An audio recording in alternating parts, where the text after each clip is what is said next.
Safeguard your future at Fareham College. Whoever you want to be, whichever path you choose to take, our range of courses will equip you with the skills you need to achieve your ambitions. We offer state-of-the-art, industry-led facilities and a learning environment that's always evolving with investment in new technology. And with 3 campuses based in Fareham, plus established links with local employers, you don't have to go far to go further. Check out the courses and apply online now at fareham.ac.uk. So my name is Greg Kitchen and I'm the Curriculum Director for Creative and Digital Industries, which is a part of the Fareham campus at the Hampshire College Group. The CDI Showcase is a collection and a celebration of all the amazing work that our creative and digital industries learners have done throughout the year. It's a testament to all the hard work that they've put in and all the support that their lecturers and technicians have given them to produce such amazing and creative outcomes. You can expect plenty from this year's Creative and Digital Industries Showcase. Our music department will be playing live out in the quad for across 4 hours, and we'll be able to see all the excellent bands that have come through the department there. Our performing arts department will be doing a series of performances up in the theatre, and that will be a review of all the best work from throughout the year. The media department will be offering cinematic experiences and exhibitions up in the TV studio. Our art design, visual communications and graphics and fashion students will be putting on an exhibition that will be stretching all along the art design corridor and beyond. Our digital students will be showcasing all the amazing games and apps they've made from throughout the year, showing how those apps and games came to be all the way from idea generation through to the end product. And our hair, beauty, barbering and production art students will be doing a series of technical demonstrations connected to their discipline. So earlier this academic year we introduced the digital provision at Fareham College into the Creative Industries Department, rebranding as Creative and Digital Industries. The digital provisions that we run have a lot in common with our creative provisions. A lot of their outcomes are very creative and it was just a really natural fit, and they've synced themselves to our way of working very well. Yeah, thank you for attending our showcase today. Hello, welcome to Fareham College. This time of the year, the Creative Industries Department takes over the whole college campus. Let's go and see which area's got to offer. In the theatre, the performing arts students have 3 half-an-hour shows. This is where they perform their best bits from the year. We take over the gaming pods to screen media students' work. Although it's empty now, on the day of the showcase, all the artwork will be displayed here.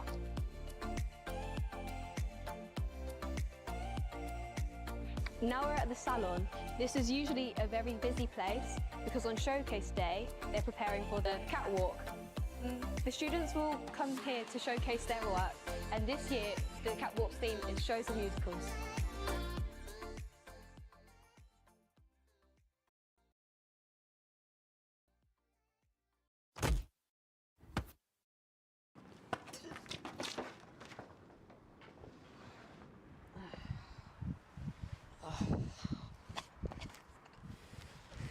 Thanks, mate.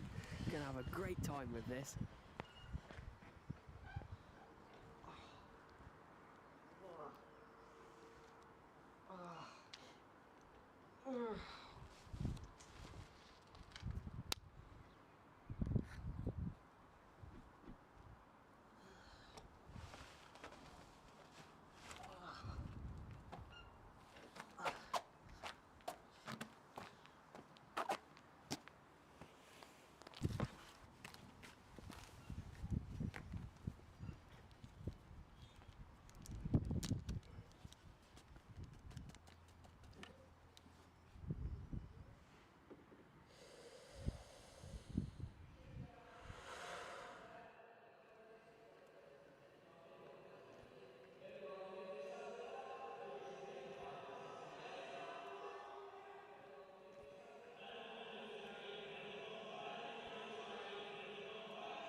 Oh, hey.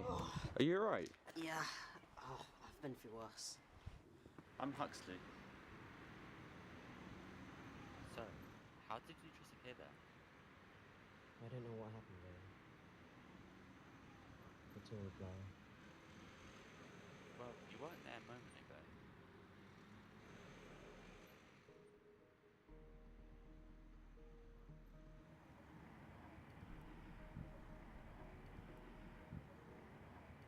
Hey, E. Yeah?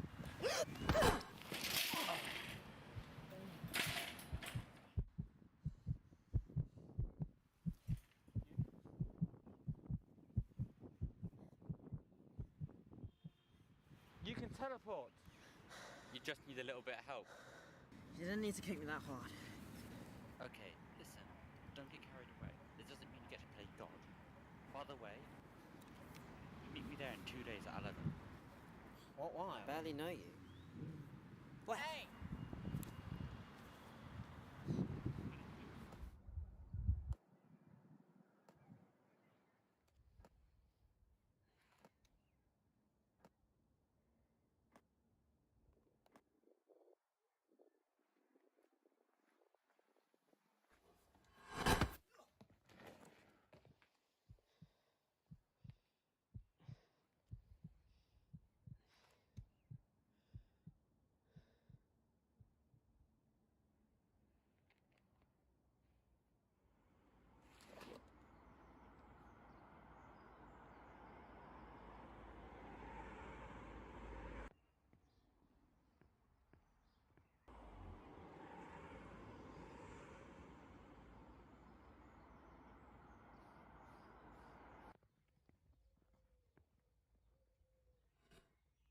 Excuse me.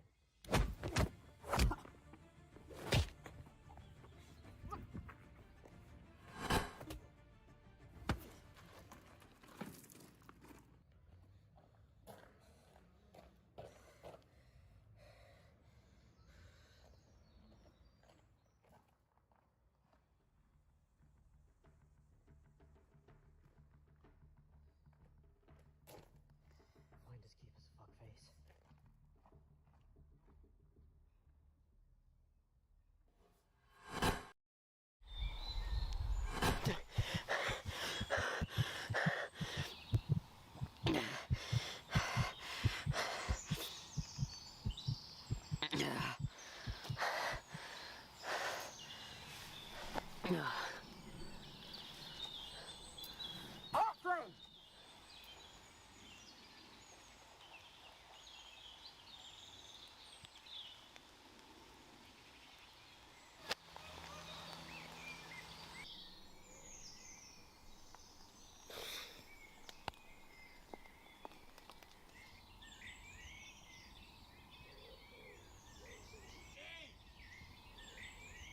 Finally, where were you? Something came up.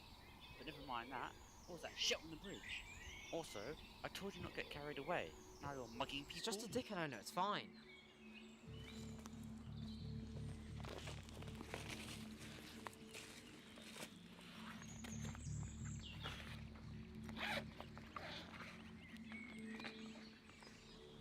You brought me here for a bottle? This is for your practice. What do you mean practice? You have to control it and be more adjusted to it. I'd say I'm well done, yeah? Well, I admit you're good. Why just be good? We could be so much better.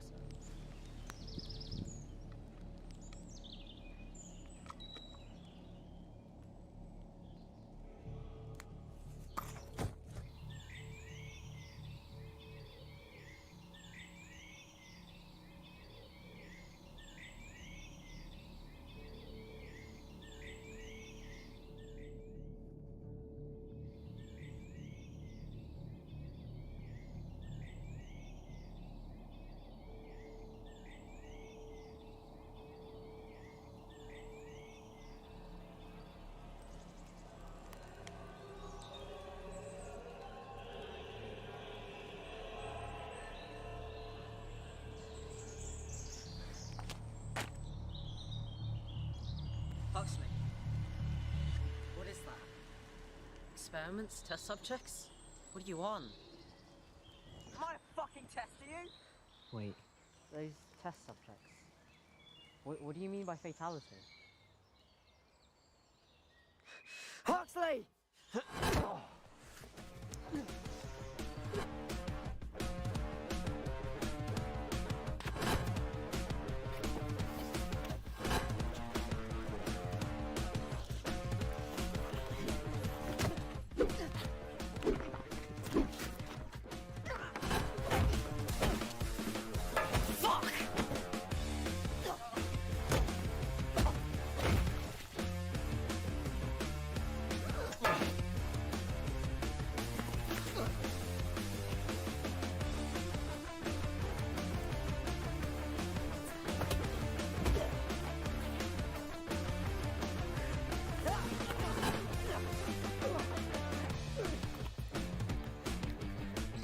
Comedy, don't be like this.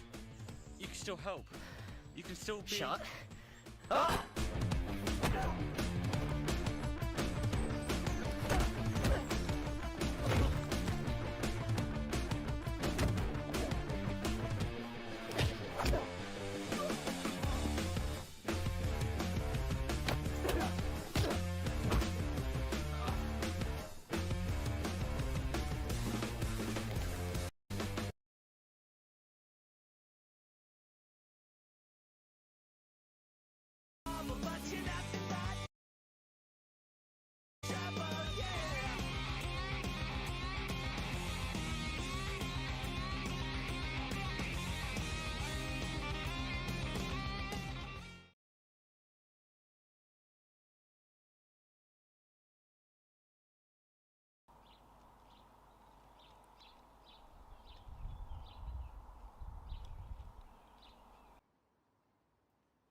Forgive me, Father, for I have sinned.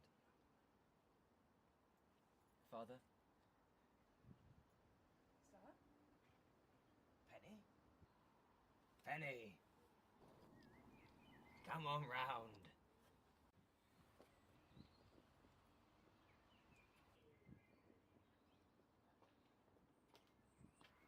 Hello, sir. Hello, Penny. How are you? Oh, yes, well, I don't care. It was just a formality. We have pressing issues on our hands. Care for a sweet?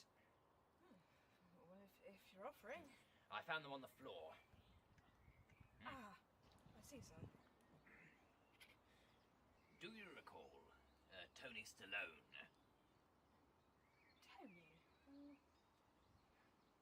The The boxer? boxer. The boxer, yes. Ah, yes. Why? He's missing. Oh, He has been for about 6 months.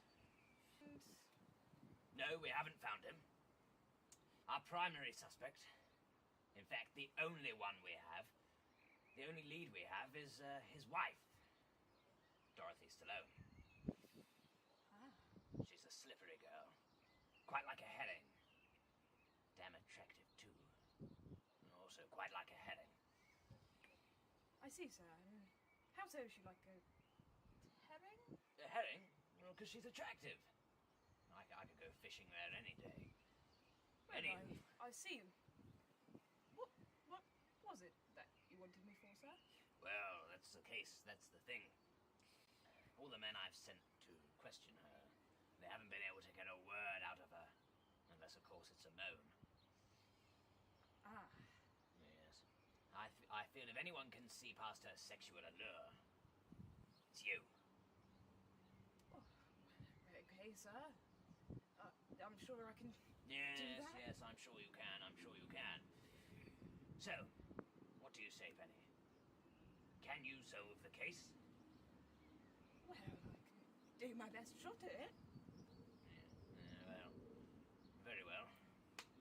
Right. I'll be off.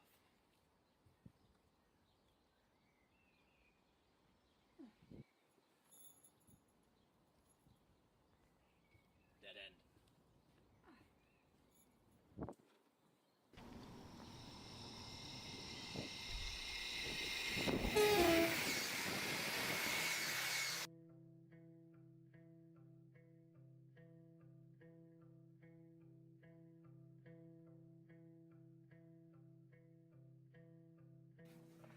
I've been having to get the train a lot since Tony died. I say he died, he's gone missing, but they haven't found a body yet. I mean, he'd normally send me a text message if he was going out at night, so yeah, I think he's probably dead. I've been visiting the cathedral where he's being buried quite a lot, but I don't like it. It gives me the heebie-jeebies, so I won't be coming here much more. He was a very gentle man, surprising really, because he was the best boxer around. Although it does go without saying that he got to know his way around every man and every ring. I've been treated like a social piranha since his disappearance, so I am in a period of mourning. I haven't been wearing black though, because I've been going for the Sharon Stone look, you know, in Basic Attraction. I had a detective come round my house last night. Normally I have the male detectives coming round, so, you know, I'll check them to see if they're a suitable partner. But this one was a woman, so my usual tricks didn't work. Normally I'll eat a banana because it's a bit phallic shaped, so this time I had to settle for a jam donut. We were quite a close couple. You know, most evenings we'd have dinner and maybe sit down and have a conversation. I've been looking to find a new husband since Tony died, so I've been going to the club nightly. I mean, Tony was a good husband, but my business was Tony's business, and Tony's business was none of mine. Ideally, I'm looking for a new husband who is more like a husband. Tony wasn't much of a husband, he was more of a friend of Dorothy.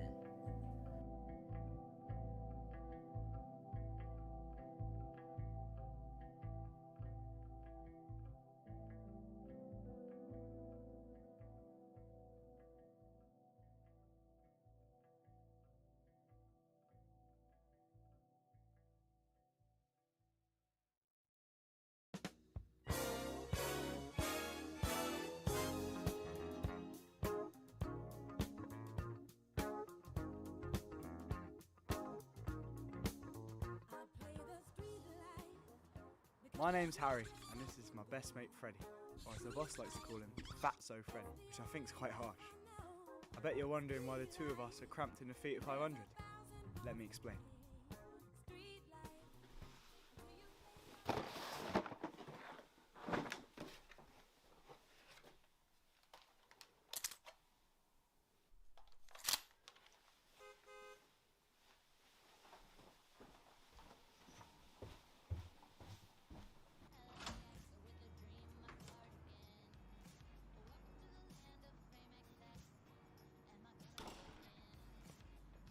Freddy, what the fuck is this?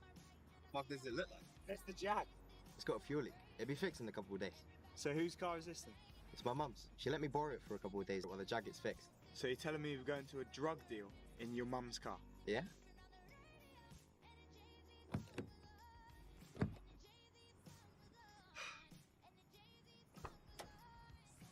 You're an idiot, you do realise that? Please have a car.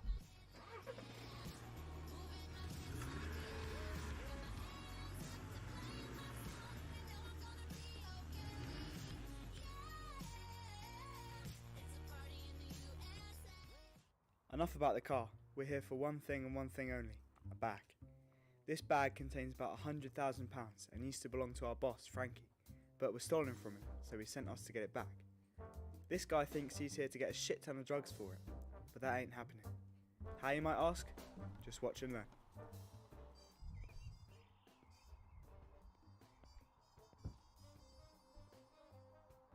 Wait, you think that's him? Maybe. Let's check it out.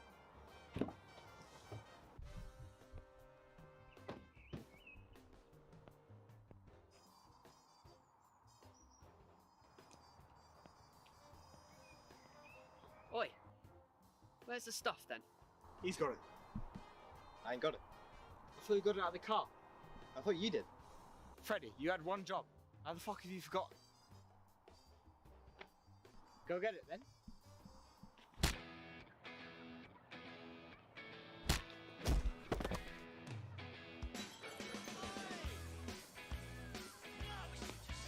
See? Easy peasy lemon squeezy.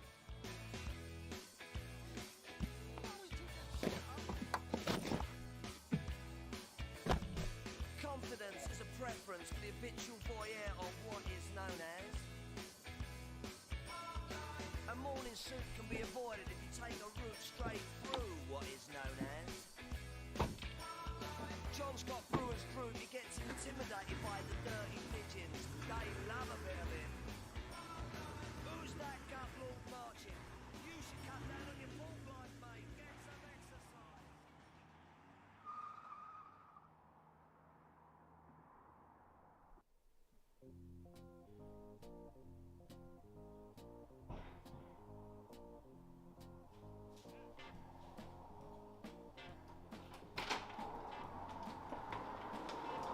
Fancy a copper?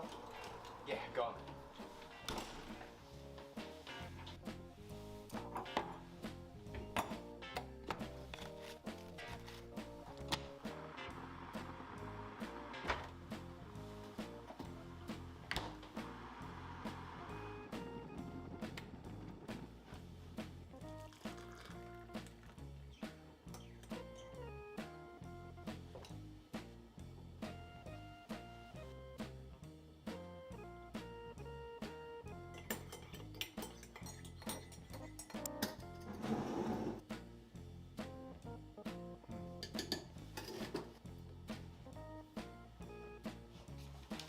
Freddie, milk, 2 sugars. Cheers, Harry.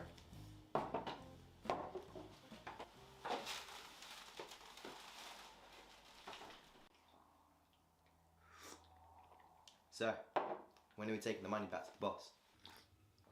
We ain't. You what? I said we ain't. What do you mean we ain't? You heard me the first time, you heard me the second time. We ain't taking the fucking money back. Why not, Harry? I'm fed up of working for that bold bastard. I need a fresh start. Frankie, our boss, is one of the meanest pricks you'll ever meet.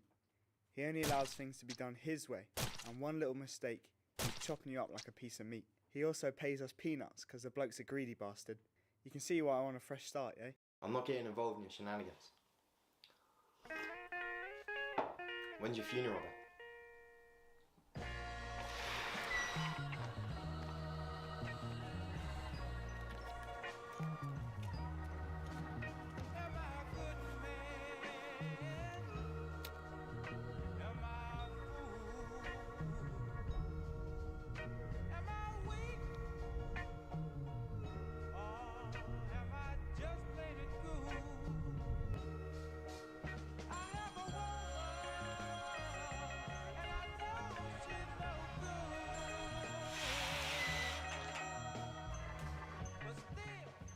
Harry, did you get my money? We ran into a small problem. What the fuck's happened? Deal went to shit. They knew we were working for you. We didn't get the money, but we're working on it. Fuck's sake, Harry. You better get my fucking money back. Oh, I'll feed you. I'll get you your fucking money back. Just give me some time, alright? Don't worry. See? How easy was that? Prick.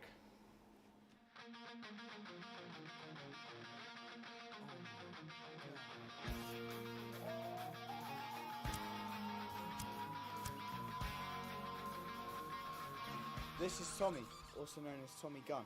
He got his name for his love of guns. He's also Frankie's most loyal member and becomes a right pain in the arse for both me and Freddie.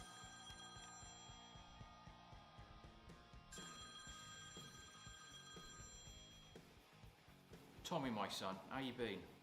boss. Couldn't be better. I've got a job for you. Harry and Freddie failed to get me my fucking money back. I want you to find them and give them a little hand.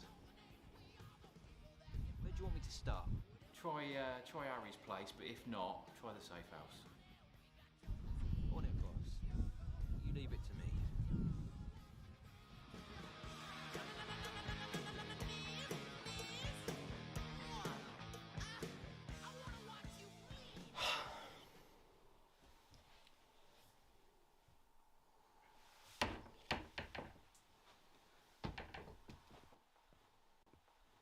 Wait, Harry, I've got a question.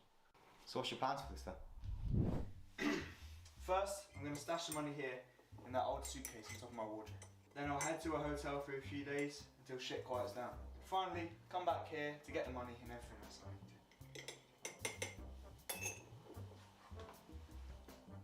That's some plan, Harry. When are you stashing the cash? You cheeky bastard. I can't do it now, I'm just going to cheer you up.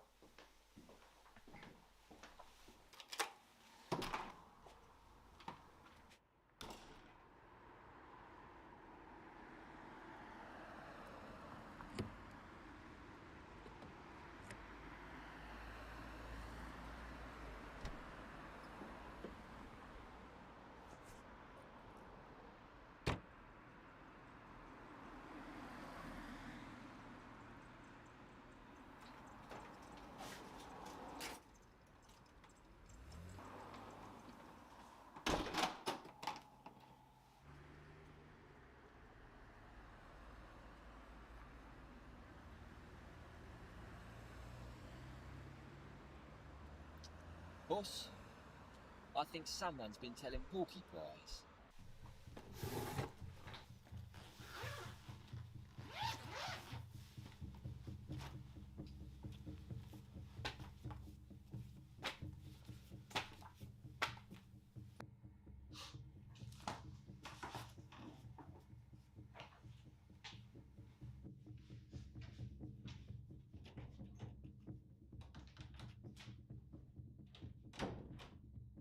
Harry and Freddie, they put the money.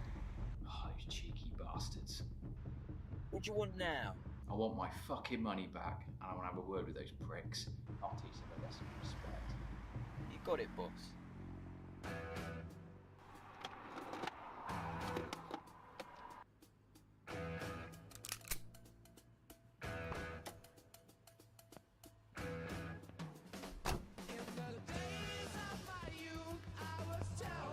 Now this is where the shit really hits the fan.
Where the fuck is the money, Freddie? Where the fuck is the money? What money? You know what money, you fat bastard! Where is it? I've got nothing to do with this money, Tommy. Oh, shit.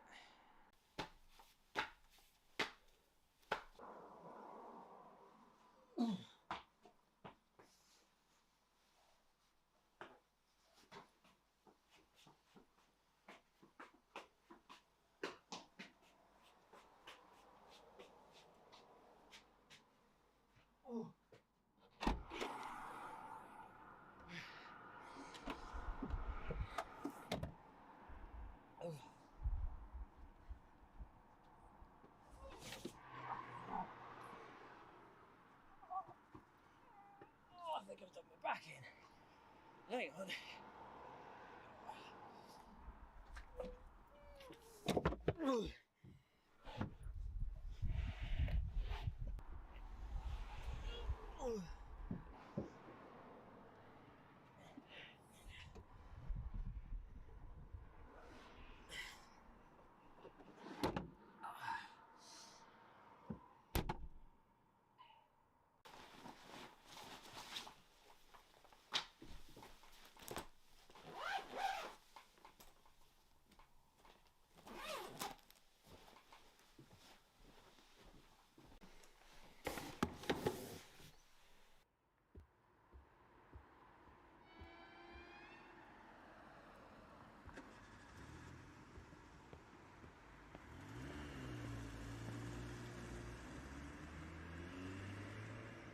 Shit.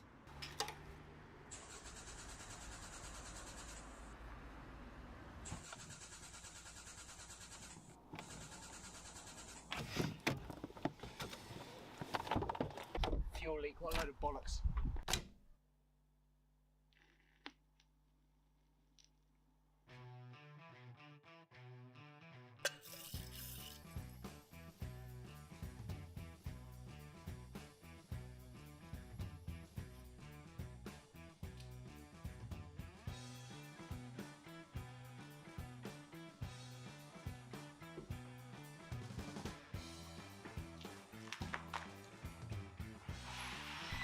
Boss, I have something you might want to see. Nice one, Tommy. Bring Mr. Fatso inside. Hello, sunshine. Glad you could join us. What do you want? I want to know where the fuck my money is. I ain't telling you shit. Last chance, Fatso. Where is it? Tell me where my fucking money is, or I'll blow your fucking head off. Shit. Alright, I'll tell you. Harry's got it. He stashed it somewhere. I don't know where, but he has your money. I just didn't want to get dragged into this mayhem.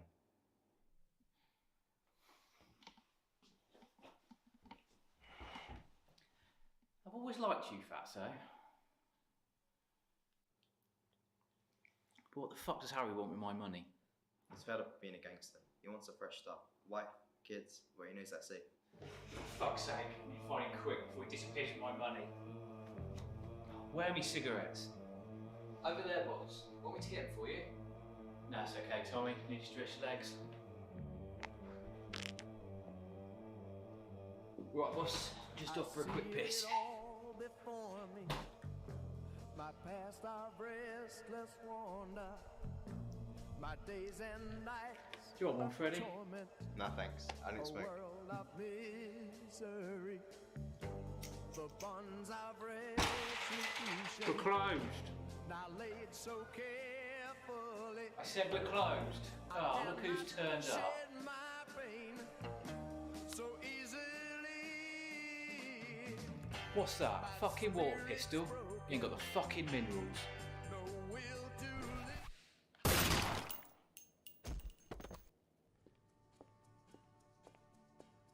Come on, mate, we gotta go. The fuck was that for? We don't have to deal with that bastard again. Whoa. You might want to hire a cleaner in there, boss. Absolutely stinks of shit. What the fuck happened here? Don't have to deal with him neither.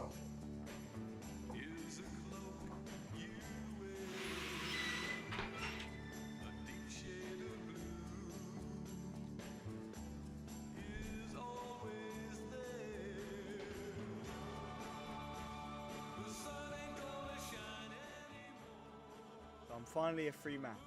The boss is out of the picture, no more taking orders from that bold bastard. Am I worried that he's lying dead in a local pub? Nope. How will the police know I did it? I just got to stay low until shit quiets down. I've got £100,000 all in cash stashed upstairs. That'll keep me going for a few months. What else could possibly go wrong?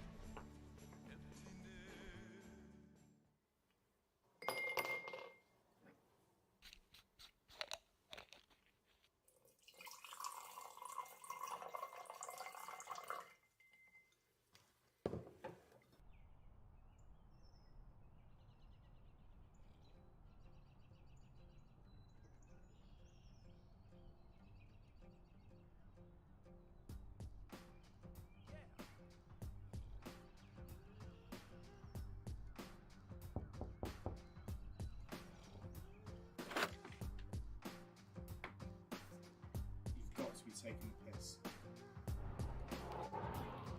You've got someone that belongs to me. Drifting on the spaceway by the Beetlejuice Hotel, mapping out constellations of the place I know so well, sifting through the system for the piece that knows my name. Endlessly I list them in the master game. Welcome to my world. Welcome to my only world. My head is full of space junk, but your words are coming through. I'm riding on space junk, and it's bringing me to you. Bringing me to you.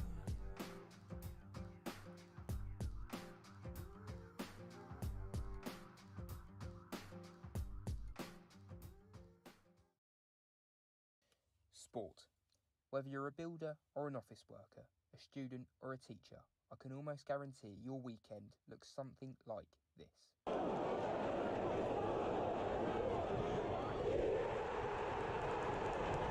With the British sports industry making up an estimated £39 billion of the UK economy, it's almost become a staple of life for Brits. In the 2022-23 season alone, 15 million fans attended a Premier League game, 12 million attended a Championship game, 5 million attended a League One game, while 2 million attended a League Two game, meaning a massive 32 million fans spent their weekend watching professional football in a stadium. Adding to this the 4.7 billion fans supporting from their sofas, the English football leagues have become some of the most watched in the world. Despite this, football is not alone. 1 in 5 Brits say they have an interest in rugby, 25% of Brits say they follow professional tennis, and 8 million people say they have an interest in athletics. But despite all this, there's one side of sport that isn't talked about: parasport. In this documentary, I want to explore the evolution of disability and inclusivity in sport and answer the question, how has disability and inclusivity in sport evolved over time?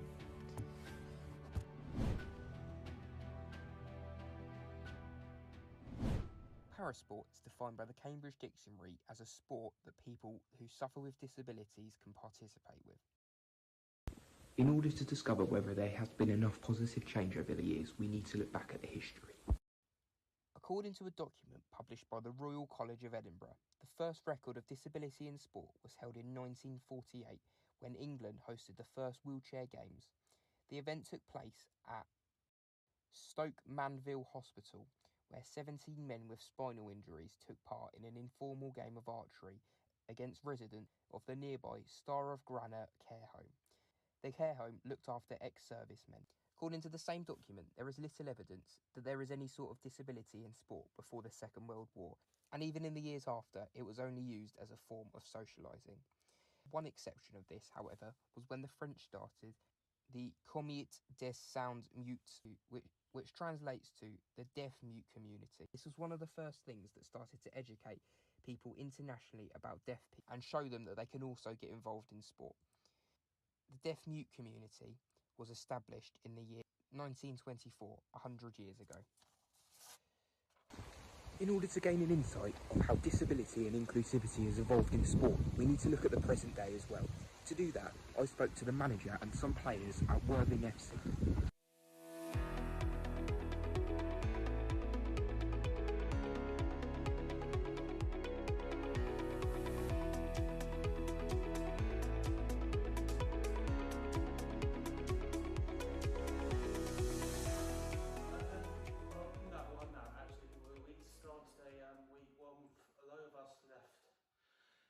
Because one of our favourite coaches left, but then we went to go and make the village, but that unfortunately folded. But then Ginge, who went to go to Worthing, and the lad built it, and then that's where we're here right now, to be honest. Yeah, it can a lot, because like if I didn't have football right now, I don't know where I'll be right now, to be honest. Same socially, do you meet people? Yeah. To meet new people and Yeah, we meet new people, and then we always like have a good time to hang around. And always have a laugh. So Yeah. it's always good. Yeah, nice. Yeah, because I think disability football needs to be talked about a lot more, because what we see in disability football a lot of these days is like, yeah, these guys are really good and like they don't get enough recognition that they deserve. Definitely, yeah. That's all my questions. Lovely, thank you.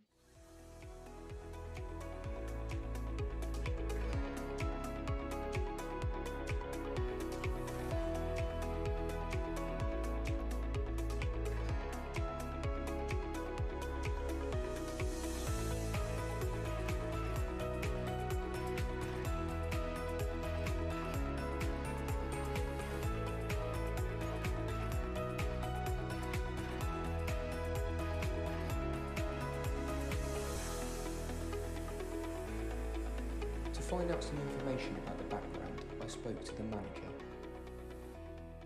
Who then I started doing football, coaching with them.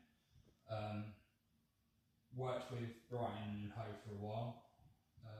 Broke away from them, we started our own team called Village, who unfortunately folded.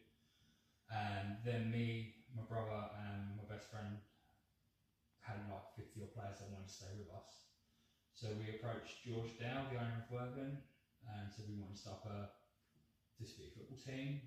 Would he be able to affiliate us? He jumped at it, and we've been going for 5+ years now. Yeah. So yeah. Do you think there's a big demand then for people with disabilities to get involved in sport? Yeah, I do feel there is. I work in a SEN school as a teaching assistant, and I have kids come up to me from the ages of, well, from year 7, saying they want to get into football and they don't feel there's enough out there because it's not signposted enough. Yeah. So there is a very high demand in doing it, and I think more teams should be more involved in it, really. Yeah. Could you just talk me through some of the benefits that this could have, like, for instance, mentally and socially? Mentally, it's helped a lot of my lads. Some of them I hear that they don't look like they've got a disability, but they've actually got a lot of mental health issues.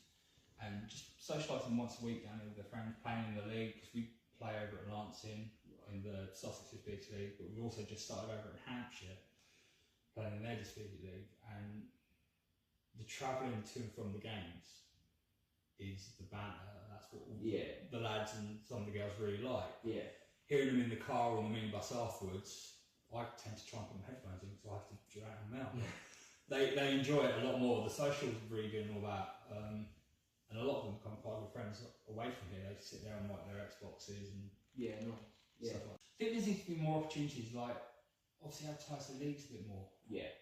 Get more grassroots teams involved with helping youth players with disabilities come up so they can grow up. We had one lad that came here to play for us, and I think he was with us for about a year.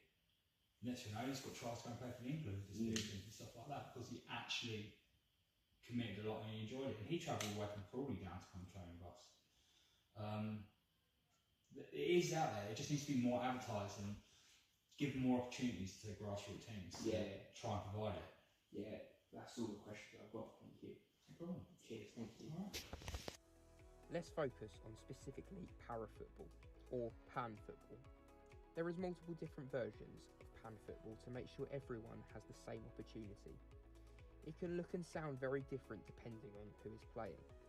For those with visual disabilities or visual impairments, the ball often contains a bell or something inside that will make a noise when moving around. This will ensure that the players can use sound instead of sight to locate the ball on the pitch. Every player must wear a blindfold to ensure that the game is fair and everyone has the same advantage. For those who have lost certain limbs but are not fully dependent on a wheelchair, there is the opportunity to play on crutches. The rules are the same, but every player uses some form of walking aid. According to a straw poll, the most popular para-sport is currently wheelchair basketball. It is a fast-paced, competitive game where the aim is to get the ball through the hoop. Each player uses a wheelchair. The place you've most likely seen disability in sport would be the Paralympics. Let's look closer at its history. Athletes from 150 different countries participate in the event, which lasts 3 weeks. 3,027 gold medals have been awarded. 385 of them have been won by the USA. The rest have been spread across 91 other countries. China are also the recent champions and have topped the charts 5 times in the event's history, including Tokyo 2020. During the event in 2020, the Asian country won 27 gold medals, 14 silver medals and 11 bronze medals. Although China and the USA are the most successful nations, the most successful individual was an Italian named Mary Scuti. In Rome 1960, she won 11 medals, 9 of which were gold. The only athlete to ever come close to this record was Brett Dabson in 1988. However, competing is not for everyone, and some people just like to watch it. Sports should be adapted to make sure that everyone can enjoy it in the same way. As of 2021, 15% of fans that attended a Premier League or EFL match suffered with a disability. After retaking the survey in 2022, Level Playing Field found that this had risen to 28.5%. There is, however, a number of fans that say they cannot attend football matches or any other types of sport because the stadium simply doesn't fit their needs. One stadium this did not include, though, was the brand new £1 billion Tottenham Hotspur Stadium. The Tottenham Hotspur Stadium is considered one of the biggest and best in Europe, and is specifically designed to make sure that everyone has the same experience on a match day. The stadium's capacity is 64,000, with it containing the largest single-tier stands in the country, where 17.5 thousand fans can support their team from. The stadium is state-of-the-art in terms of a disability arena. It contains 500 disabled seats, which are spread throughout the stadium, 250 wheelchair spaces, 67 accessible toilets and 3 changing stations. There is also a separate entrance for disabled fans to enter from. This helps with disabilities such as autism, as people don't have to queue for as long. The stadium also features a sensory room in the north stand for home and away fans. So, how has inclusivity and disability evolved in sport over time?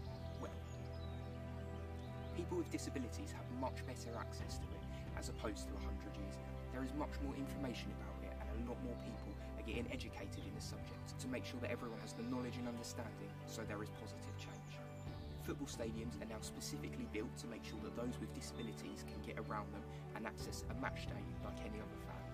Para-football leagues have been set up, and for those who suffer with disabilities, they can now access their favourite sport and play it like any other athlete. However, much more needs to be done. There needs to be more recognition in mainstream media to ensure that everyone has the same opportunity. My name's Will, and this is how I think disability and inclusivity has evolved in sport over time.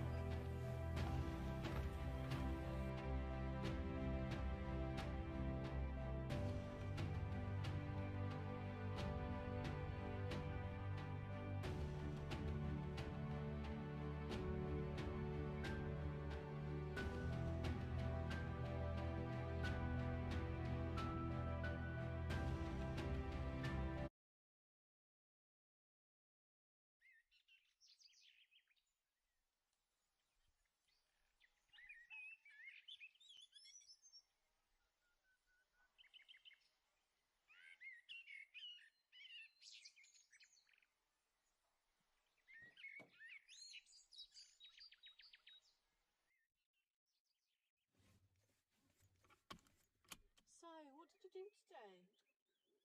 Didn't do much. Just worked on the ending of the story I'm writing.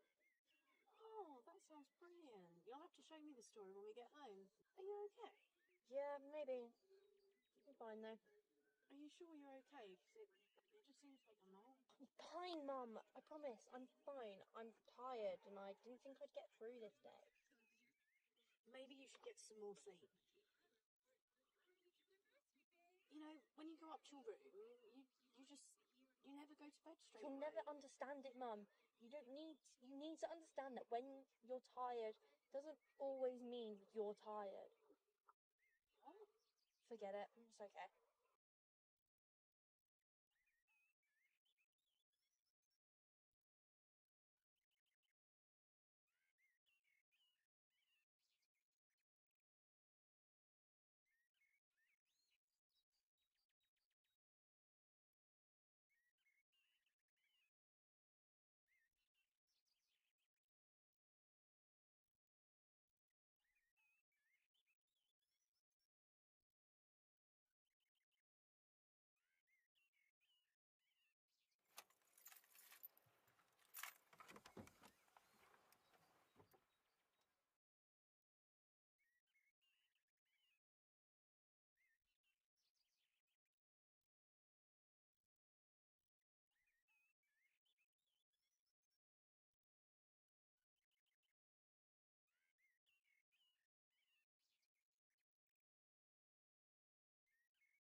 bring you now from Ukraine.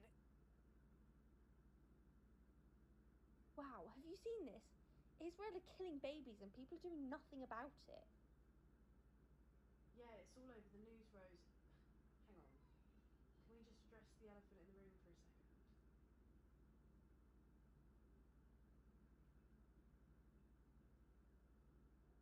Right. What do you want for dinner?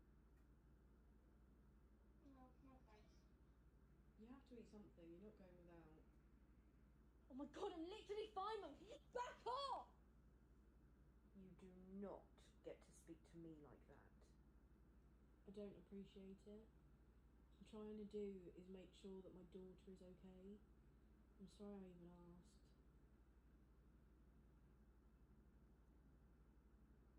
I'm sorry, Mum. Didn't mean for it to come out that way. Just don't want to talk about it, okay? Go upstairs, watch a movie. Love you. Look, I was in your position once. I was really struggling, just like you are, and I didn't speak up. And it got so bad, and then everything turned technicolor. You saved my life. I would go to the ends of the earth to protect you. I love you. Go get some sleep. I know you're tired. I'll see you in the morning.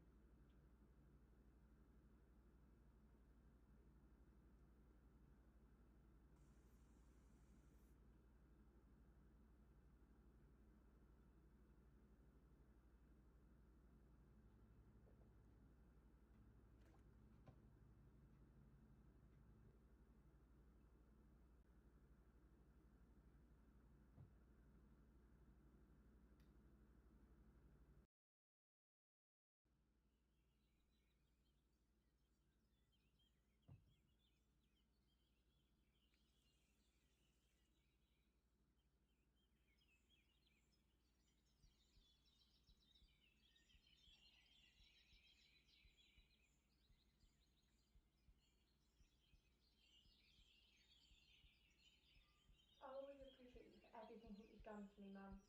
When you come to my bedroom, you mustn't be sad. I'm okay. Good morning, love. What do you mean come to...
Mum, I know you'll be sad, but you can't be.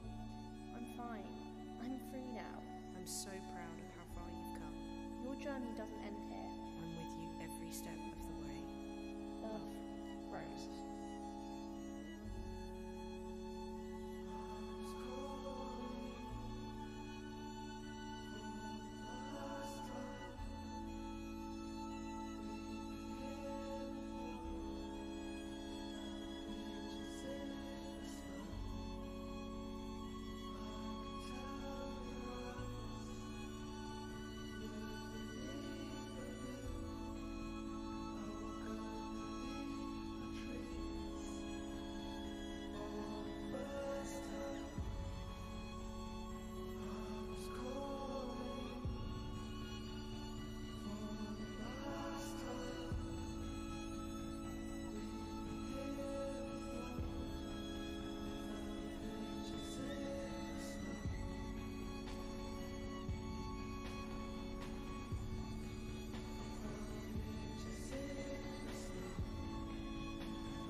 this is 39 by Queen.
I wish the sun would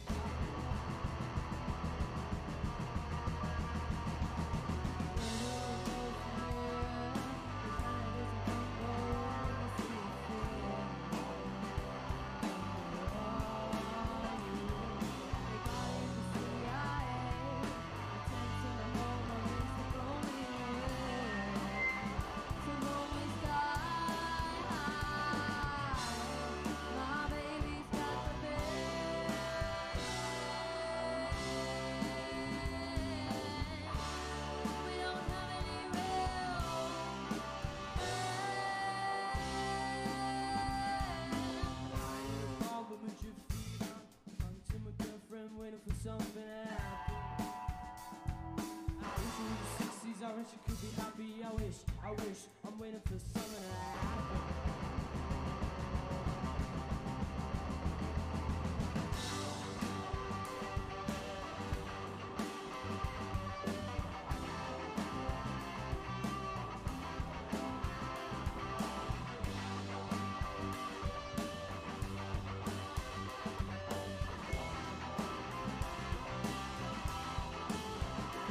I wanna live free, I wanna be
and this will reflect the truest fractures of the psyche.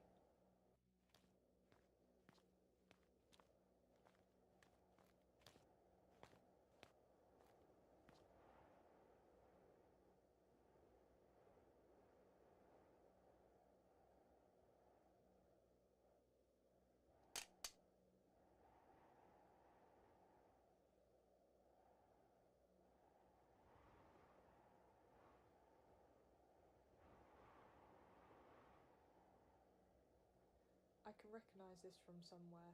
These fractures I know, but where are they from?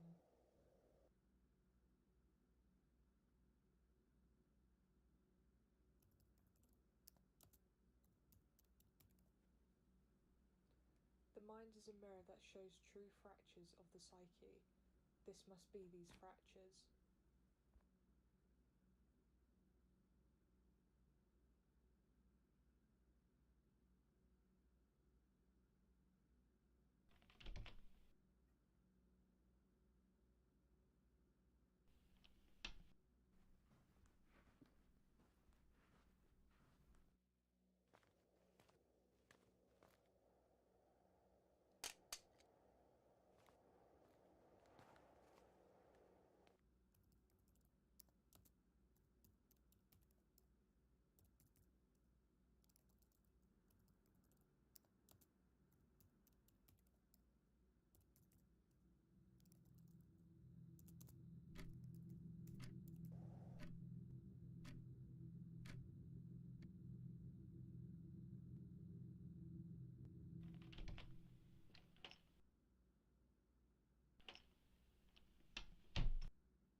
The mirror of nature is here, and the mirror of nature is everywhere.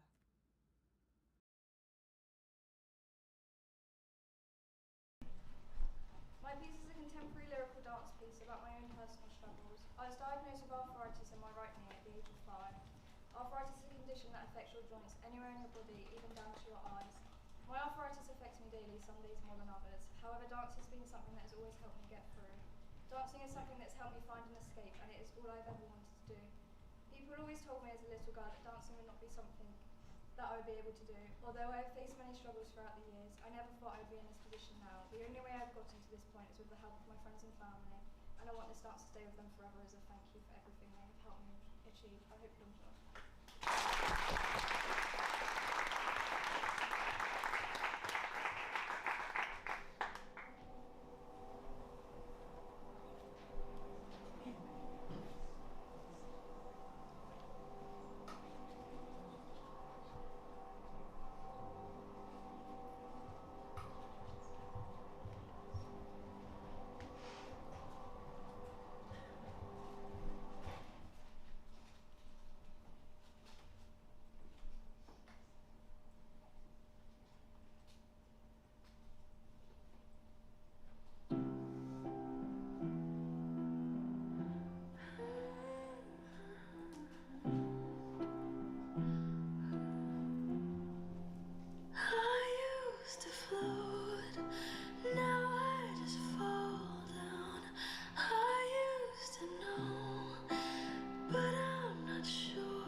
big sisters, but my sister is extraordinarily special.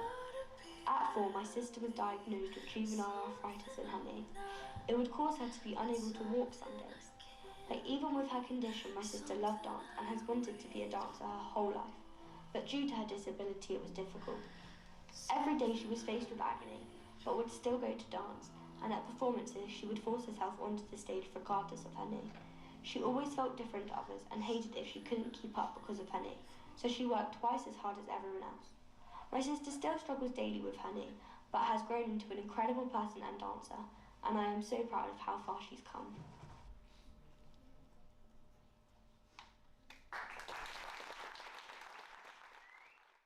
Who are you and who are you playing? I'm Emma and I'm playing Cogsworth. He's quite a bossy, stuffy, bit arrogant. My favourite Disney film is Aladdin, but my favourite character is Moana. You do get to be...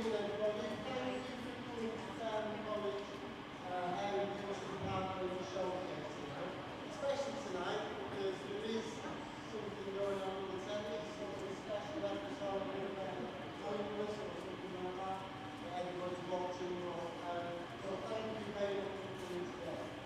So what we've got for you today is a little show. Actually, before we do that, so what I'm saying, we're not expecting a fire, obviously, but if we do, what we need to do, what we're going to do, the alarm to top, we're going to go straight through that door there, to where the fire sign is, we're going to follow the fire exit, and we will down to safety.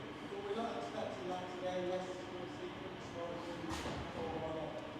So, my name is Roy, I'm the library lecturer here at Fareham College. I teach mental hairdressing, that's what I do. Today we've got a showcase, we're going to showcase some of the work that our students have done all year round and those final results. Sometimes it's difficult to know why people come to college. Why I bring them to college is to prepare them for that next stage in their life. Number one, in creative industry, we're preparing them ready to go into our industry. And if they decide that they don't want to go into our industry, we're giving them the right skills to go forward and do what we do. Sometimes with the creative industry, it's not quite easy on the stage. It looks quite easy. It's actually quite difficult. Especially it's actually a lot of dedication, a lot of practice to be able to create something in the first place. But when we put into the mix for that person, when I teach friends, I like to teach an analogy that if I go to buy a shirt, and I go to the shop and try 5 shirts on, and I pick this shirt, and I take it home and don't like it, that's on me. I bought it, I did what men do, I did that, I bought the shirt, I didn't like it. In the creative industries, in hair and beauty, we're being criticised and we're being judged at that moment. If we give you a haircut or a style that you don't like, you're not going to blame anyone else except your hairdresser or your beauty therapist. So it's a tricky business to get in. When these young people are coming through, that's what we've got to try and help them. Build that resilience and get them ready to go into our industry. Because it's an amazing industry, but to get there, it's tough to get there. So, what we're going to go through is we're going to start on our sector. We're going to bring some models on. We'll bring our hairdressers on. They're going to show you a little bit of what they're doing. They're just going to finish off what they're doing. And then we're going to bring our beauty therapists on and show you a little bit of that. Our first group is our daytime group. So we're going to bring them on. So we're going to do a bit of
Did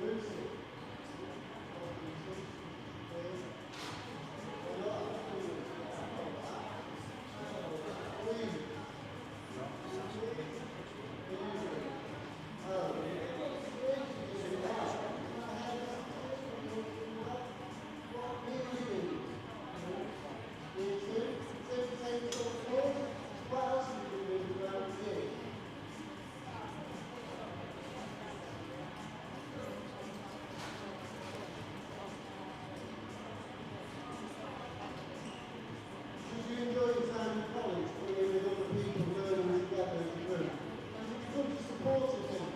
The theme of what we're going to say is about it's a village, it takes a village to raise a child. So it's not just us, we're hairdressers or therapists. It takes everything, it takes our support staff, it takes our technical staff, it takes our office, it takes people to write their degrees. To give them that qualification that means something when they issue.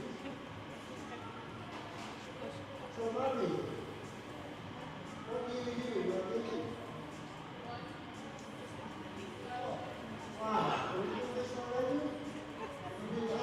How old is you on me? Will you going to meet him? Yeah? Good. Good. That's my time.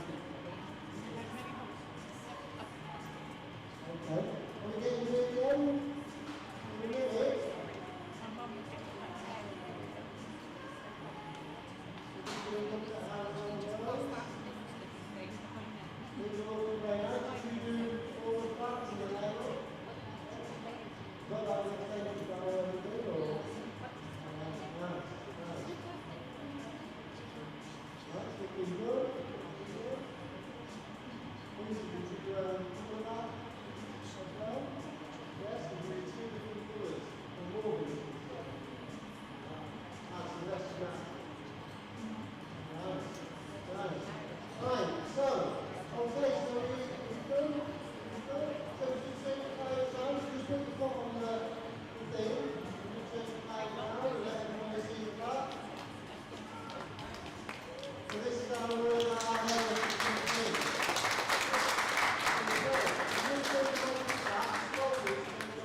So, Amber,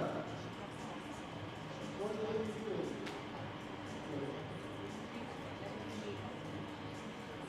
Level 2 first year look. So I think the future therapist should start at level 2, right? And just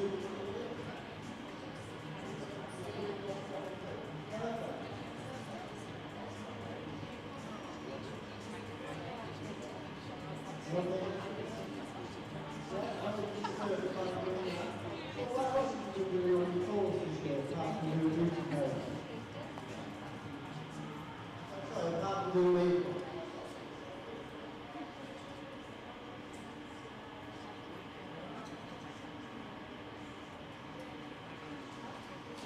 So you've done the whole range, and will you be looking to level 3 afterwards? Yeah? Good. Right, so we're just finishing off our models here. This is the first time we've done this format, so there might be a few things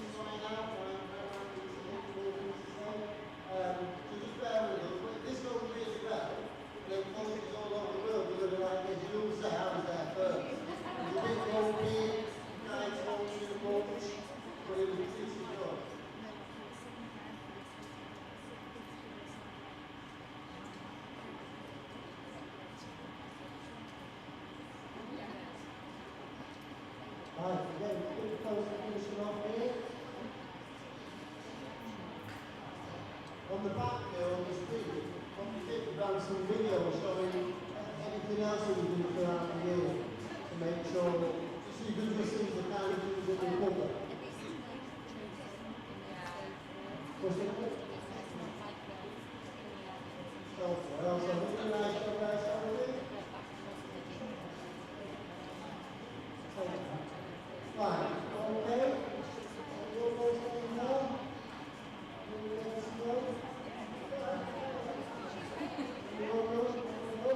Okay, so guys, let's set your down.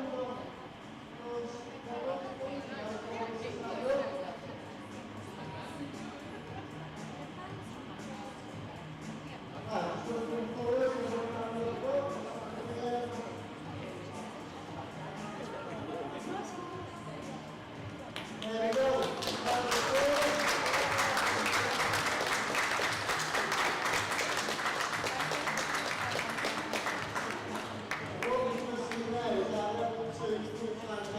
Students and our level 2 beauty therapy. Really hard to come up here in front of everybody and do this for the first time. So another round of applause.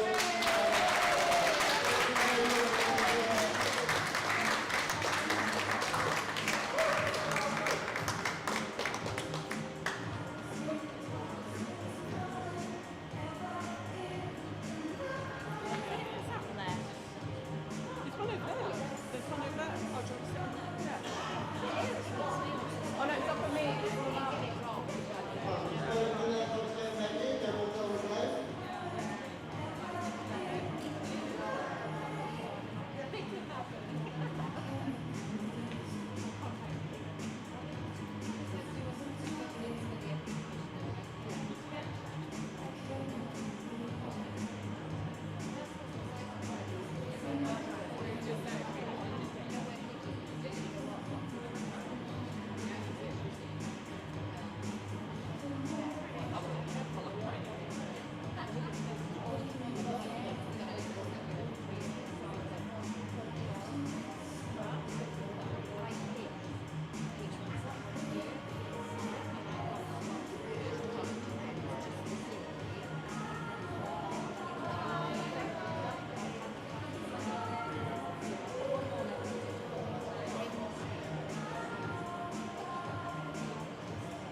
Level 2 is building our buildings, those foundations to go into the industry. Level 3, leaving walking out creative skills. We're just breaking some of those rules and we're putting something together. It's a really good progression for students if you go from level 2 to level 3.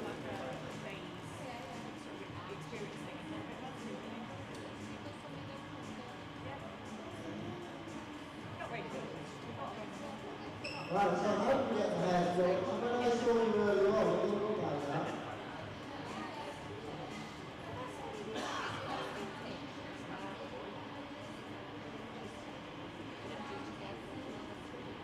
Oh right, I see. But the bottle was in there. Yeah, I get it. 2024, got 1997. Right, okay. Yeah? All good? Everyone good? Alright, brilliant. Thank you very much. Round of applause for these people, please.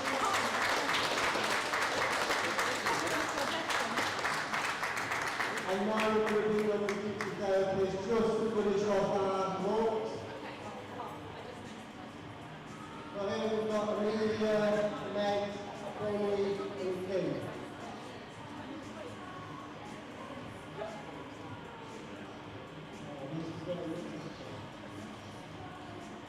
So this lady coming down now, this is Louise, this is the lecturer for teacher therapy.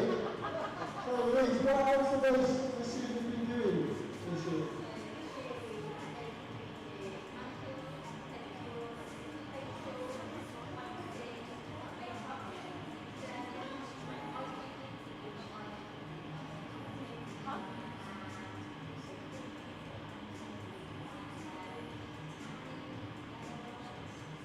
Wow, so look, I teach people to use clippers and comb and look, so put me to shame really. So there's an awful lot going on with these people, but now the things that they've got to learn, the amount of information they've got to retain, and then be able to show that they leave us and work in the salon. So, Kim,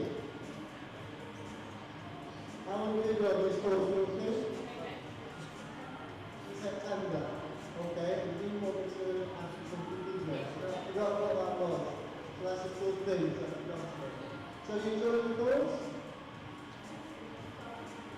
Will you be moving on to another level? Level 3. When does level 3 start? September next year. That's good. Right, so we're waiting for the release, is that right? What's your name? Amelia. Hello, Amelia. Amelia, you still got slides talking to people. That's really good. That's really good. So what's your, sorry, what's your name? Hello, Megan. Megan, did you take these off? I don't know how to do that. Okay. Right, so we're getting to the end of this round, so we're going to really well, just going to give this a couple of seconds to finish off. Make sure we're happy with it. When you're good, let me know, give me a little talk, just to go more good. Well then, ladies, if you think we're happy,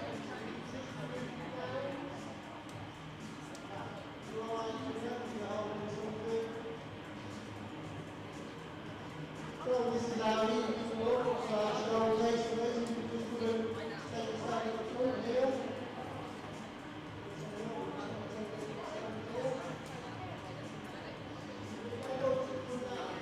Really, when you come to the work, this should all be your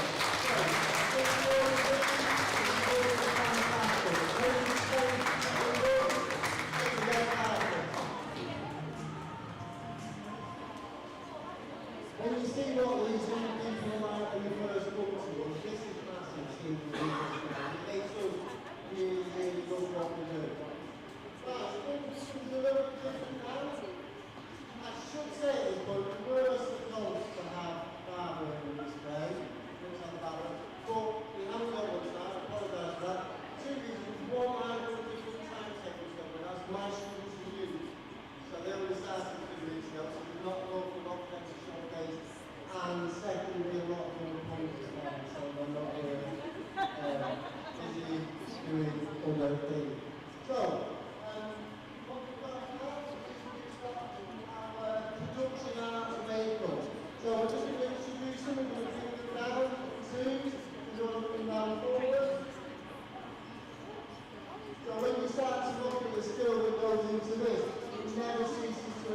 demonstrate just what you can create just using makeup and using our skills. It is phenomenal.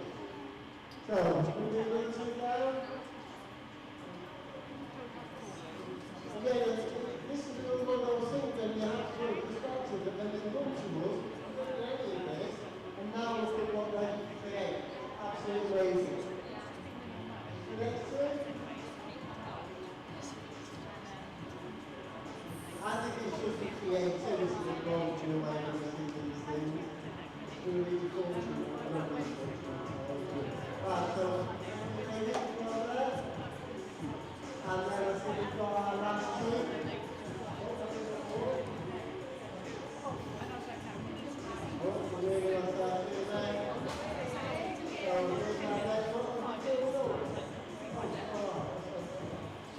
Absolutely amazing, thank you. And then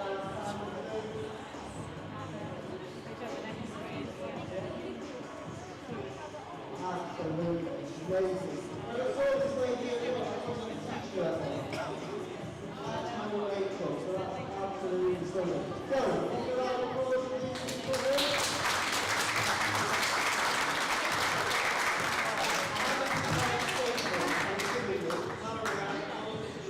Somebody else is working for me. So, ladies and gentlemen, tonight we gather here to celebrate not just the end of the course, but the beginning of Campbell's journey. We are here to honour the hard work, dedication and creativity of our specialist placement students who have just completed their courses. These individuals have spent countless hours mastering their craft, learning advanced techniques and pushing the boundaries of what is possible with makeup. They have shown us that makeup is not just about enhancing beauty, but it's a form of self-expression, a way to tell a story and a medium to bring imagination to life.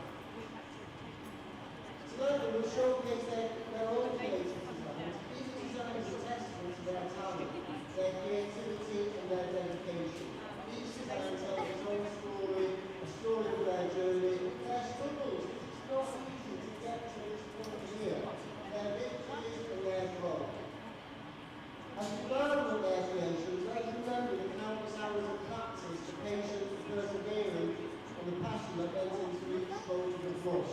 Let's remember that behind each design is an artist who's there to dream, there to create, there to make their mark. So our specialist makeup students, who by the way are all just sneaking around the back there because they're a little bit shy, they're absolutely phenomenal. These ladies here in the corner, I get it that they might not want to come on the stage, but this is the world of creative. So to our specialist makeup students, we say congratulations. You've completed your courses, but this is just the beginning. The world is your canvas, and we can't see, wait to see the masterpieces that you'll create. So I've just got a couple before that. I've just got a couple of special mentions that we need to make. So we have a second-year student, Poppy Williams, Darcy Drew, and Ruby Gaffney, have all taken part in the industry recognised competition World Skills for Creative Media category. All three students will be presented to university in September to continue to grow their skills and professional standards. Poppy Williams won a student report which cannot be disclosed, but will be presented to her next week on Wednesday the 26th of June at the award centre. I hope she knew she was doing it. I've not been told that, have I? I've not just spoiled the old big set, have I? Right, okay.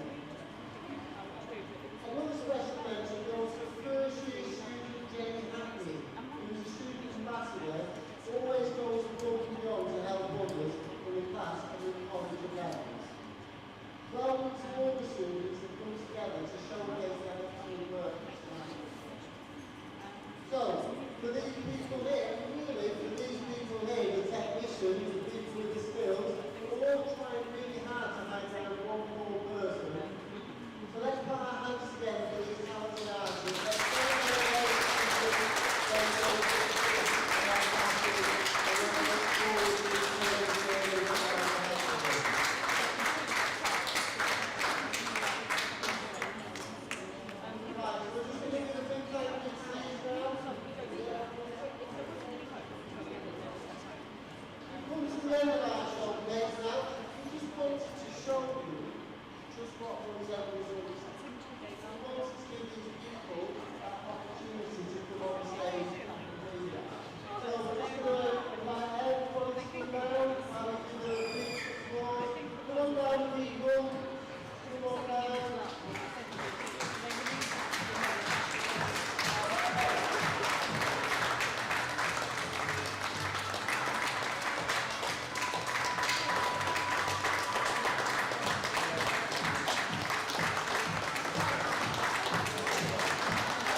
from us, this is more for our support team, this is more for our management, that you can put a show on like this and showcase all that is done about Fareham College.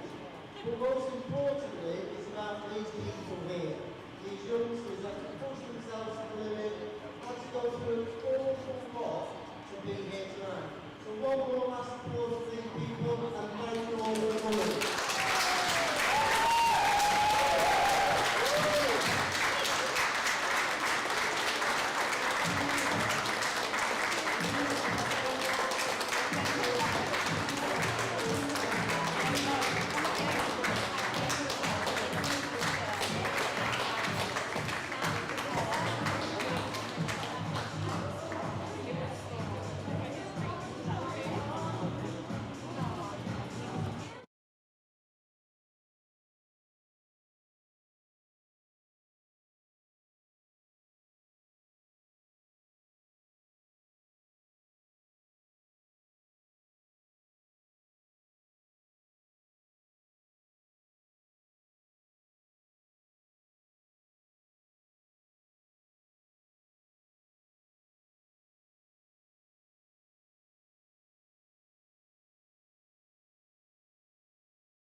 nothing. You say one word, Ada, and I hang up. Just listen. I know you. I've watched you very carefully, and I've seen your distress. And whether you believe me or not, I don't care. But I have the missing piece you need. Where he lives. I'm willing to give it for a price.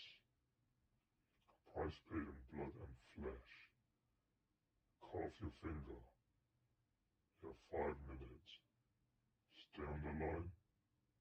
I'm watching you.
Evening everyone, my name is Maisie. The piece I'm going to be showing you tonight is a song from one of my favourite films, Dirty Dancing. I directed my own piece from the film. I'm doing this because Dirty Dancing is one of my all-time favourite films and I'm sure is iconic to you all. I want to show off the skills I've learned over the past 2 years at college. Although I am stepping out of my comfort zone and creating a dance piece that's fun for all. Hello everyone, I am Deanna and I am showcasing a musical theatre piece from the 1970s. And the piece I am showcasing today is the finale of Footloose. I chose this song because it's very iconic and well known to a much mature audience.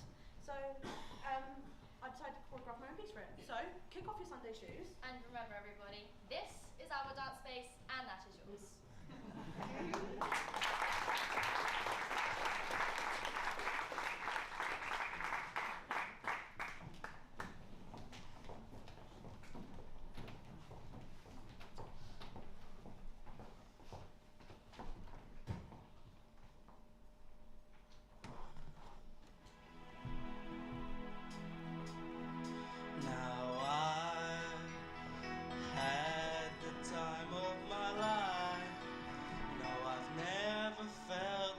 Before, yes I swear it's the truth, and I owe it all to you.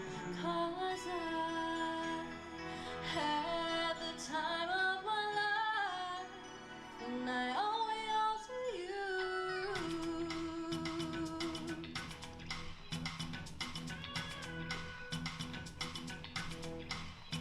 I've been waiting for so long. Now I finally found someone to stand by me.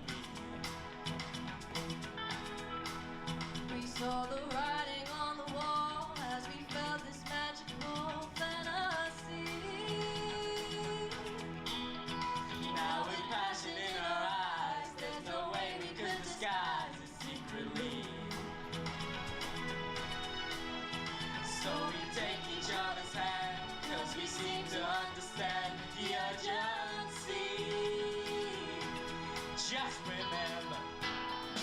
You're the one thing I can't get enough of. So I tell you something. This could be love because I've had the time of my life. No, I've never felt this way before. Yes, I swear it's the truth, and I owe it all to you. Hey, baby. With my body and soul, I want you more than you'll ever know. So we'll just let it go. Don't be afraid to lose control. No. Yes, I know what's on your mind when you say, stay with me tonight. Just remember, you're the one thing I can't get enough of. So I'll tell you something. This could be love because I've had the time of my life. No, I never felt this way before. Yes, I swear it's the truth, and I owe it all to you, 'cause I had the time of my life, and I searched through every open door till I found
Yeah, I know, Will.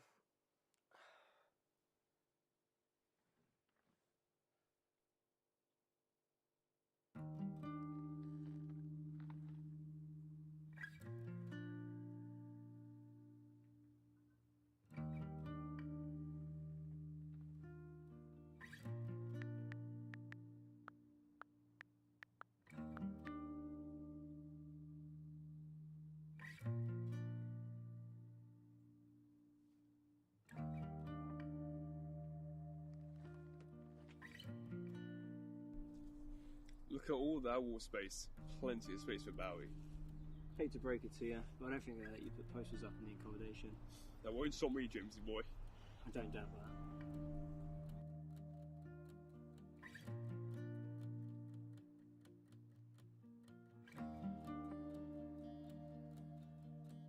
You're way off. Ziggy Stardust clears. Hunky Dory changes Life on Mars. Come on. Can't argue that, but still Ziggy Stardust is a no-skip album. Yeah, whatever. Reminds me of the first time you played Bowie. Shut up, there's a reason why you play guitar in this joy. One of us has to be that good looking one with the voice of an angel. Yep, and now I'm gonna have to find your replacement.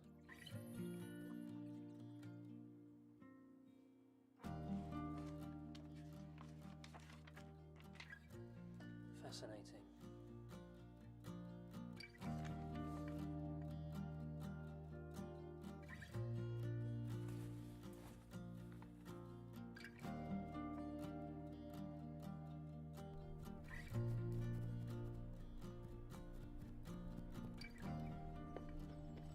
I'm even going to be late. Hey, I'm the one with the guitar. Can't have you been late for your first ever mic. I'll still be there. Oh, come on, Bo! No. We did really good, we killed it. Yes, we did. We sound way better than I thought we would. I knew you had no faith in me. Shut up, my angel, man. Oh, James, we should take a photo to celebrate our big night tonight. Yeah, sounds good. Oh, yeah. Oh, yeah.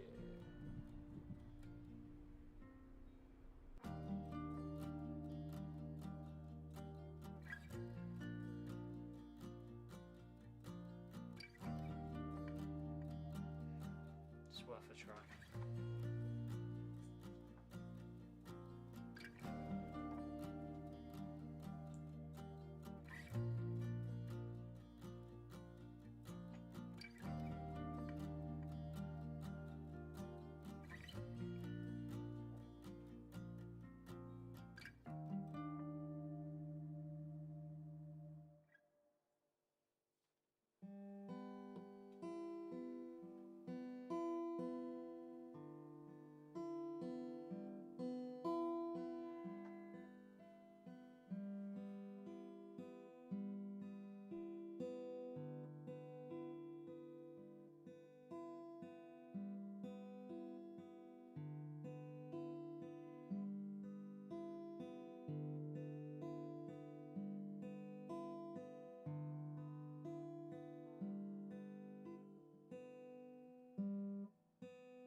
Our mental health is one of the most important parts of our well-being, but it's also one of the more complicated and confusing at times as well. And it can sometimes lead to us feel like we're trapped with no way of escaping in sight. So in this film, I'd like to talk about why mental health issues are so common, especially in young people, some of the potential triggers and risk factors of mental health challenges, and how we can improve our lives and mental health as a result.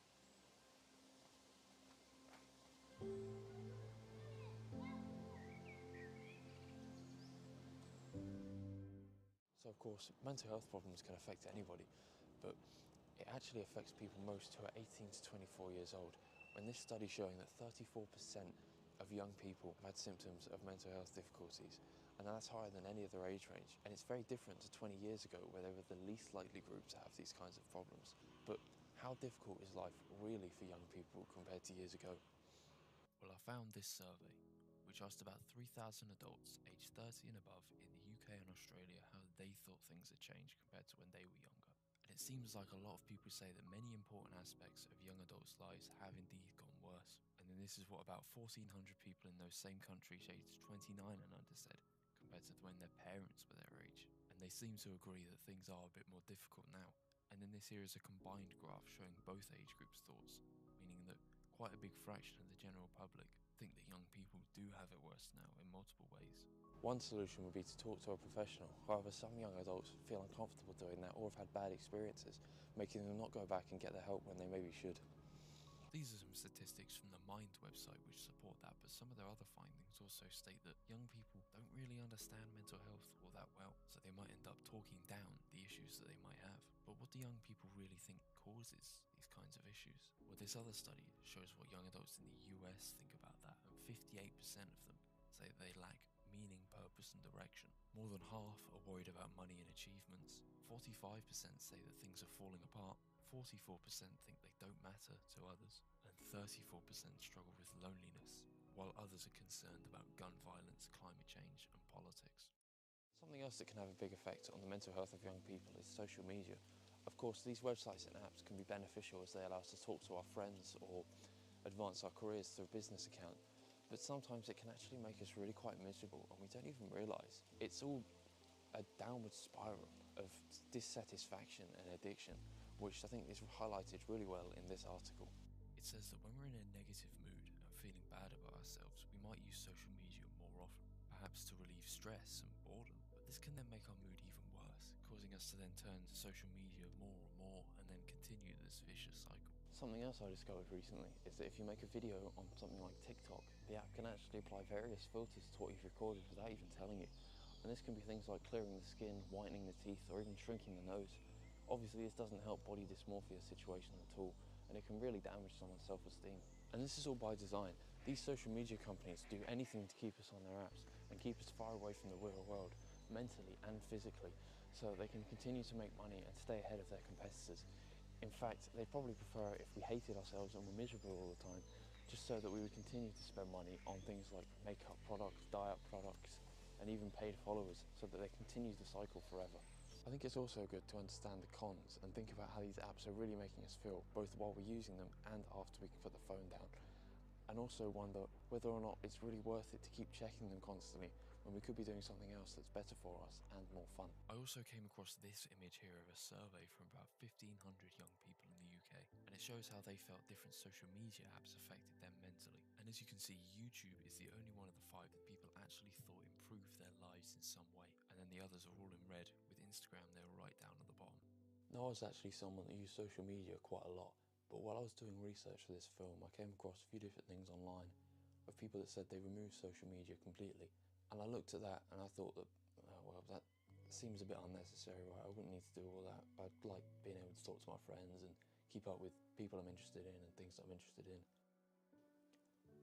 But I thought about it and I thought about how the apps make me feel, and especially because they listed all the benefits of how deleting these apps made them feel.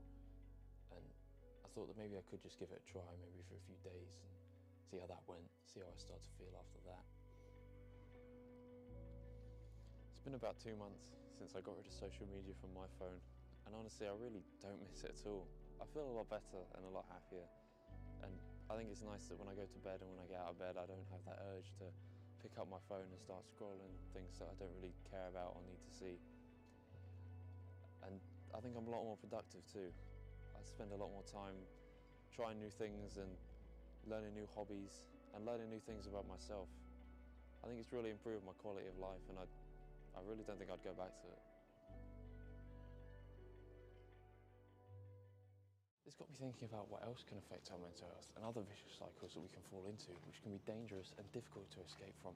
And this brings me to the next thing I want to talk about, and that's coping with mental health and the idea of escapism. This doesn't have to be harmful or negative, as taking a break from a stressful routine can be great, but when it becomes constant and the wrong methods to use, that's when it can become a real problem. Because when someone feels like their life is crumbling, the easier and more convenient coping methods might seem like the best option, especially when not in the state of mind to think about the potential consequences. This can lead to some sort of attempt at escapism, which is where we use something else to briefly forget about our problems instead of facing them directly. This can be done for short-term benefit, but it can also be harmful in the long run. I even found a study from the National Institute of Health which had the same findings, stating that escapism provides momentary relief instead of sustainable well-being.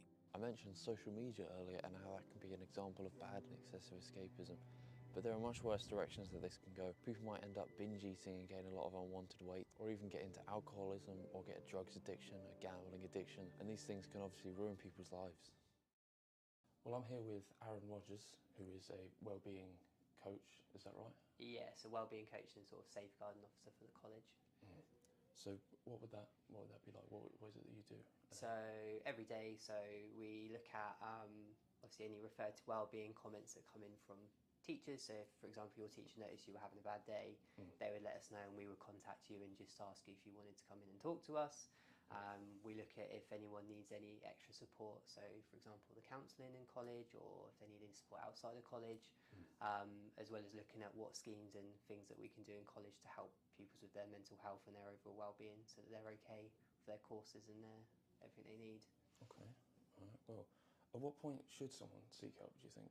And any advice on how to do that? Because some people might find it a bit difficult and intimidating maybe. Yeah, I think everyone's got different levels of kind of obviously their mental health and how kind of resilient they are. So as soon as you maybe start to feel that, I don't know, your sleep isn't as good as it should be, you're not eating as well as you could do, maybe things that you you're not enjoying anymore. So if you're really into football and you don't want to go football training, things like that, then I'd always say that that's kind of when you need to seek some support. It can be different ways. It can be talking to mostly parents, it can be talking to friends, it can be talking to your lecturer, it could be popping into student services and just saying that I'm struggling a little bit, can I just talk to somebody? A lot of people just want to talk to someone and they feel better and then they can carry on. Some people want a little bit more support after that. Yeah, makes sense. If someone's worried about a family member maybe, or someone that they know, a friend, how would they sort of go about getting help for them if they were struggling? I think again it might be talking to somebody else who maybe doesn't know the family member, so it could be a friend, it could be somebody in student services or a lecturer, and sort of saying, oh, I've noticed this about my cousin, my mum, my dad, I'm a little bit concerned about it, is there anything that I can do to help them? You've got obviously things outside of college like CAMS, for example, so you can refer family members to CAMS or the GP if you're concerned about them as well. I think obviously there's a lot of things that with, for example, parents, there's a lot of stresses with siblings and work and bills and things like that, so even just talking to the family member and seeing how they feel as well can also be a good step to help them. Okay, well, do you think it can ever be too late to get any help?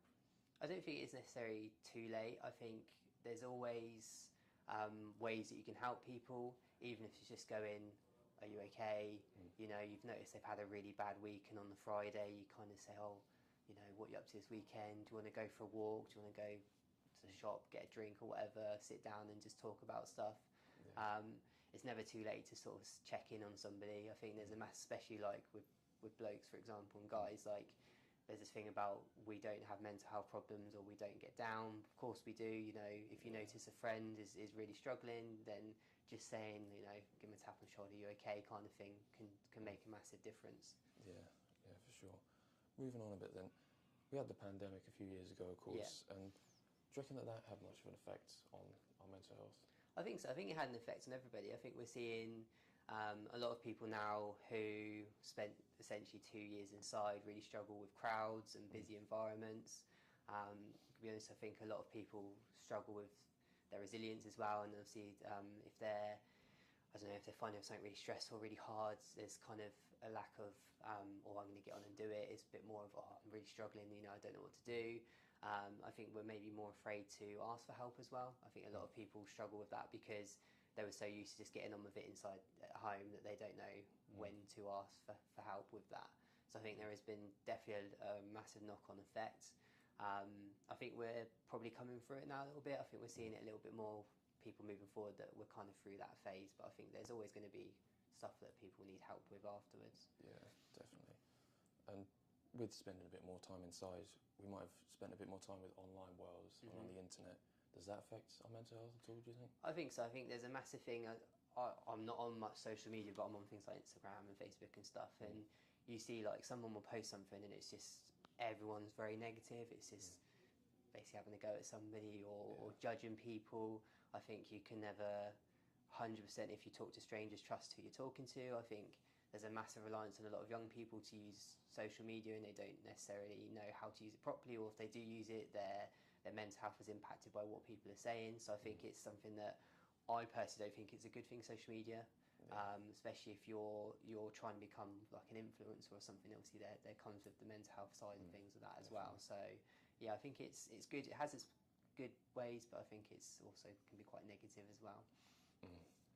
Now, I found a few different things online where people said that young adults might struggle a bit more now compared to years ago. And would you agree with that? Yeah, I think so. I think when I was at school and at college, like, I don't know if it's because we weren't aware of mental health or whether, I don't know, say teachers didn't know about mental health, but we were kind of just, we got on with it, we did what we needed to. Nobody really checked in to say, oh, are you okay? We just kind of expected to do it, and we did it, and then we kind of moved on. I think there's a lot more pressure now with young people. I think, you know, look back at GCSEs, there's a lot more stress involved with GCSEs. You come to college, there's still a lot of stress because everyone's telling you that, you know, you need to do this course or get this qualification to go and get a job afterwards, and, you know, it's not always that simple, but I think there is a lot more pressures and stresses with young people now. Going back to social media, like, social media wasn't a thing when I was at school. We talked to each other face to face, and that was it. But now I think there's a lot more factors around people that can impact them negatively. Yeah. Well, as a wellbeing coach yourself, Yeah. you obviously deal with a lot of different people and give advice and things like that. But how would you deal with your own mental health? I think first thing is be willing to talk to people. That's something that I personally struggle with. I don't like talking to people about my mental health, and it's something that I've had to get better at. Doing the things you enjoy. So I like running, I like exercising. So if the weeks that I don't do that, my mental health isn't as good. It sounds silly, but the basic things like sleeping properly, eating properly, not locking yourself in a room all day, getting some fresh air every now and then, all those simple things that we can do can help our mental health, because it's all positive endorphins and things like that. Like I said, being willing to talk to somebody. If it's not somebody you want to talk to, you know, there are things like Koof, which is an app where you can scan a QR code, talk to someone online. You don't even have to give your name. You can just talk to them independently, let out kind of how you're feeling. Always, if you're really, really struggling, going to the GP as well, because they can offer you some mental health support. There's lots of places that you can self-refer to, like I said, such as CAMS. You've got a Moving On project, which is counselling. We've got the in-college counselling as well that you can scan a QR code and sign yourself up to. So I think everyone's different. Not everyone has the same mental health process. Some people like to listen to music because it kind of chills them out. Some people like to read. Some people, if they play an instrument, like to sit and play their instruments to kind of chill themselves out. So everyone's different. There's not one size fits all for people. I want to share another quote that I found from the National Institutes of Health, and that is, doing something with an escapist motive involves avoiding bad emotions instead of pursuing good sensations. Well, what are these good sensations? There's a lot of things that we could be doing, like physical exercise, learning a language, learning an instrument, reading, trying a new sport, or creating some art, meditating, or spending more time outside. And these things can really improve our lives long term and give us that sense of joy, satisfaction, and fulfillment. I know it can be hard sometimes to get motivated and continue doing these things, and sometimes it would feel easier to go back and sitting and doing nothing like we were before, but I saw something on YouTube recently where someone said, the pain of doing nothing will always be greater than the pain of doing something. And that really hit me, and it's something that keeps me motivated. As well as the idea that when we're 70 or 80 years old and we look back at what we did in our lives, will we be sitting there thinking that we're satisfied, or that we could have done more, or maybe just been something more?